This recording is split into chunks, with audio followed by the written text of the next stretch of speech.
Agora, olha só, vamos dar uma olhadinha aqui comigo. A campanha de Guilherme Boulos tentou censurar a pesquisa do Datafolha em São Paulo, mas o juiz negou.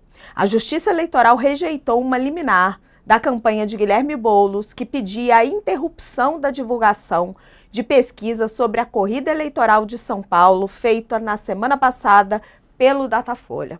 O levantamento realizado nos dias 8 e 9 de outubro, o primeiro realizado pelo Instituto para o segundo turno, mostrava o prefeito Ricardo Nunes com 55% das intenções de voto e Boulos com 33%. Em sua decisão, divulgada nesta quinta, e na qual rejeita a censura, o juiz Rodrigo Marzola Colombi, da segunda zona eleitoral da capital paulista, afirma não verificar, aspas, de plano, deficiência técnica ou indício de manipulação no levantamento. Diz também que, aspas, a pesquisa já foi divulgada em 10 de outubro de 2024 e a liminar almejada é demasiadamente drástica. Fecha aspas. O juiz pediu ainda que o Ministério Público Eleitoral se manifeste e determinou que o Datafolha apresente a sua defesa. A campanha de Boulos tem acusado o Instituto de não informar alterações realizadas fora do registro no TSE. Essas alterações teriam, segundo a coligação do candidato do PSOL, beneficiado Nunes nos resultados finais da pesquisa.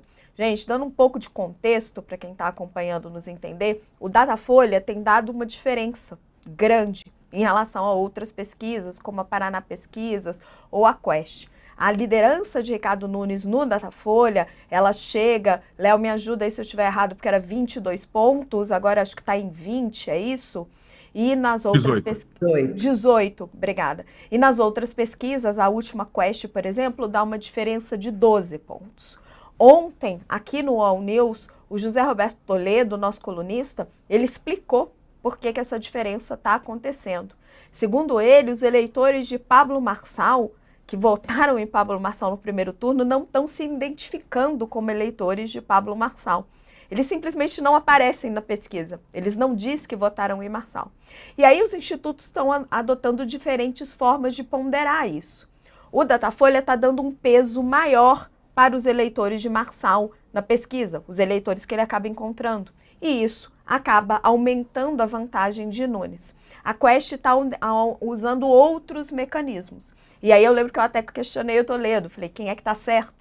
E ele falou, não sabemos, o método estatístico do Datafolha é validado por especialistas, ele até citou o professor Shimura, citou o Lavareda, e a Quest também, um instituto respeitado, está usando outro método estatístico. Ele falou, vamos saber quando a urna for aberta. E ele falou, nem sabemos se os eleitores de Marçal vão aparecer para votar, pode haver uma grande abstenção.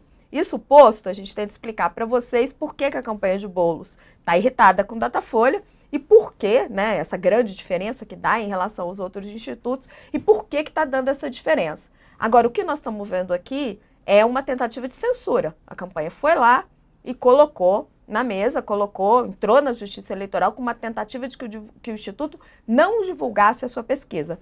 E a Justiça negou. Léo, qual que é a sua avaliação sobre esse assunto? A campanha do Guilherme Boulos, ela está muito irritada, já faz 2 semanas por conta do Datafolha, né? Porque é o seguinte, na verdade não é só a Quest, né, e o Datafolha, é todos os institutos e o Datafolha. É por isso que tá. E certamente até eu falei isso já 2 vezes no All News nas últimas 2 semanas, que alguém vai ser demitido ao final das eleições. Vai ter estatístico de instituto demitido ao final das eleições, ou vai ter óleo de peroba passada para um lado para o outro, porque é muito diferente. O Real Time Big Data está dando 14 pontos de diferença entre eles, Quest 12 pontos, Paraná Pesquisas 13 pontos, Futura 12 pontos.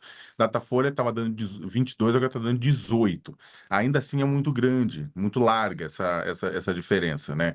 A própria campanha do Boulos, ela fala, né? Olha, a questão, ela fala o que o Toledo falou, a questão é essa ponderação em cima dos votos. pessoal entender mais ou menos, assim, quando o pessoal vai a campo fazer pesquisa, existe uma. E aí você vai coletar, você tem que ver se aquilo que você coletou é proporcional à realidade que você tem em mãos. Então, você coletou tantos por cento de homens, de mulheres, de homens católicos, de mulheres evangélicas, e por aí vai, você vai ter que vai ponderando. E essa ponderação, ela é informada ao Tribunal Superior Eleitoral de antemão, para falar: olha, vou emitir uma pesquisa e vou fazer ponderação e aí você avisa as ponderações, né? Tipo, no registro da pesquisa. O que a campanha do Boulos disse é que essa ponderação do Paulo Marçal não tinha sido devidamente informada.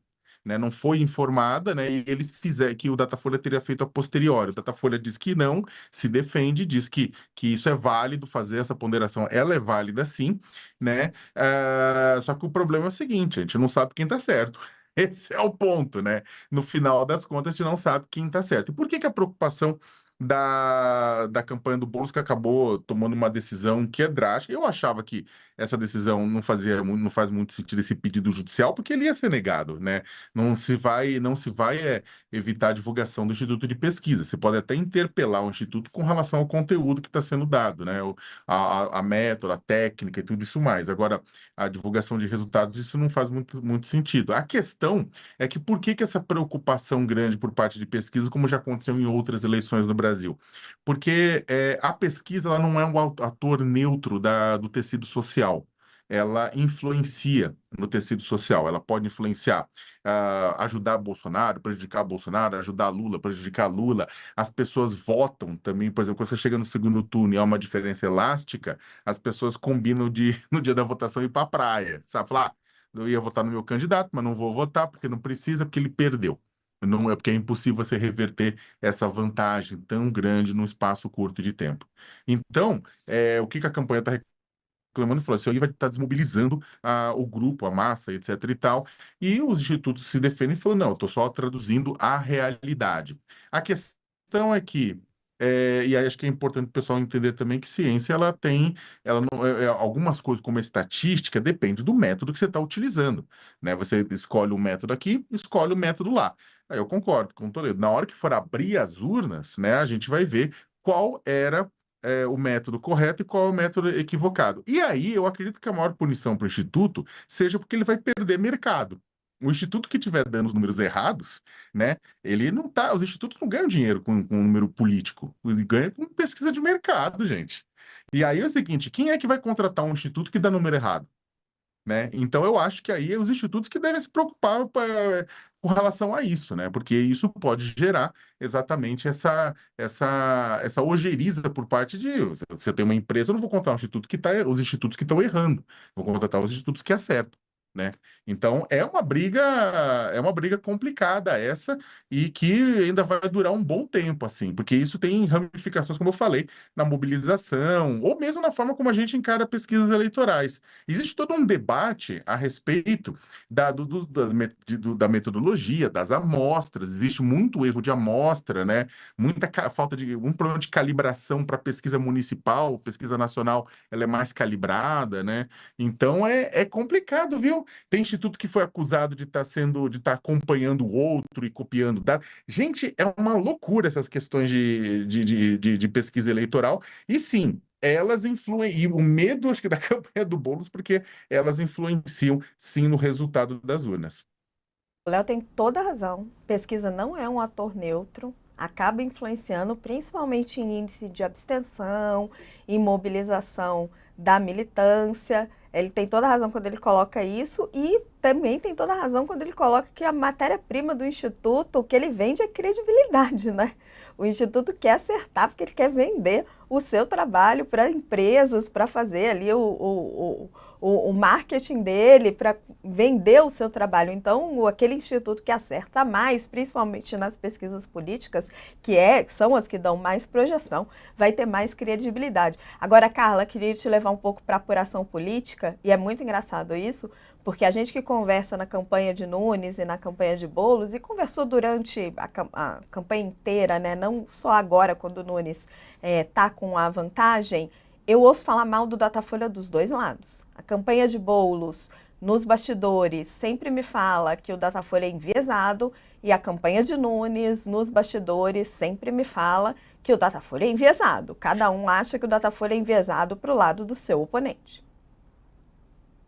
Isso daí pode ser um ponto positivo para o Datafolha, né? Se os dois acham o viés, né? Raquel, eu acho que assim tem uma questão aí importante que eu acho que o que o Sakamoto colocou, acho que eu concordo com tudo que ele falou exatamente. E aí, só que eu faço uma crítica aí, eu acho assim, eu entendo que não é um fator neutro, eu entendo que influencia, mas eu não sei, mas eu discordo do caminho de se tentar impedir o que o Instituto publica a pesquisa. Eu acho que teria sido mais efetivo, talvez, pedir algumas explicações, questionar, mostrar, olha, gente, tentar na própria propaganda ou nos seus meios falar, ó, nós não temos, nós não estamos, não é isso, entendeu? Tentar mostrar de alguma outra forma do que impedir a divulgação da pesquisa, né? Eu não sei, eu acho que, e aí é quando, como você coloca, né, e como a matéria da Folha está trazendo, uma tentativa de censura,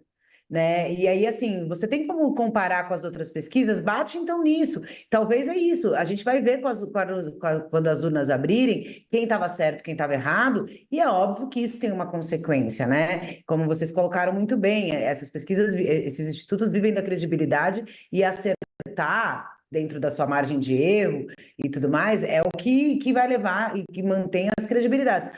Agora, não é de hoje também que as campanhas batem nessas coisas de pesquisas, não é uma coisa única e exclusiva da direita, da esquerda, tem realmente diversas metodologias, e isso que talvez não precise ficar claro para que as pessoas entendam. É isso, eu não sou estatística, né? Eu não tenho para contrapor como que são as metodologias, qual é a mais eficiente, qual não é. A gente até chegou lá atrás a tentar colocar alguma metodologia que explicasse todas as metodologias e para criar um índice de confiança de pesquisas, mas é muito complexo e muito matematicamente complexo, né? Porque tem todo esse universo. Tem muita gente também, por exemplo, eu lembro que na época do governo Bolsonaro, tinha muita gente que falava assim, no governo, não é para responder o Datafolha, né? Não queremos que o eleitor do Bolsonaro não é para responder o Datafolha especificamente ali. Tinha o viés contrário, né? Não, esse instituto a gente não quer responder. E aí, será que isso influenciava ou não? Essa fuga dos eleitores do Marçal. Realmente é curioso, né? Para como que isso vai mexer. Agora, só fazer uma pensada assim, é ruim, enfim, a gente quer, como o Léo colocou e você reforçou, né? É um ator importante a pesquisa, porque influencia assim o voto do eleitor. A gente falou muito do voto útil, né? O voto útil é isso, é a pessoa falar, mas eu vou votar e jogar meu voto fora porque não vai ter chance. No segundo turno, é o que o Sakamoto colocou, a pessoa falar, não, vou para a praia, vou viajar, vou fazer outra coisa, meu candidato não vai ter chance mesmo, e acaba diminuindo ainda mais, né? Agora, assim, eu acho que toda a pauta e o debate é válido, e talvez é melhor a gente debater sobre a confiabilidade e a eficiência das pesquisas ou não, que esse ano, pelo menos, a questão das urnas eletrônicas, né, e o questionamento das urnas eletrônicas, pelo menos, não está sendo tanto pauta. E eu acho que, pelo menos, olhando aqui pelo copo cheio, isso pode ser bom.